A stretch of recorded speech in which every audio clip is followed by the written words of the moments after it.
حدیث نمبر 2748 حضرت ابو قتادہ رضی اللہ تعالی عنہ سے مروی ہے کہ وہ رسول اکرم صلی اللہ علیہ وسلم کے ہمراہ تھے، حتیٰ کہ جب مکہ مکرمہ کے راستے میں تھے تو حضور علیہ الصلاۃ والسلام سے پیچھے رہ گئے۔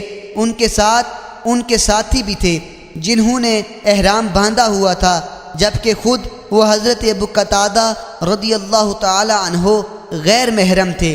پس انہوں نے اپنے ساتھیوں سے کہا کہ ان کا چابک ان کو پکڑا دیں، تو انہوں نے انکار کر دیا۔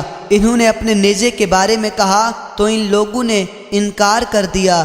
انہوں نے خود اپنا نیزہ پکڑا اور جنگلی گدھا پر حملہ کر کے اسے ہلاک کر دیا، اور ان میں سے بعض صحابہ کرام رضی اللہ تعالی عنہ نے اس سلسلے میں پوچھا تو آپ نے فرمایا، یہ کھانا ہے جو اللہ تعالیٰ نے تمہیں کھلایا۔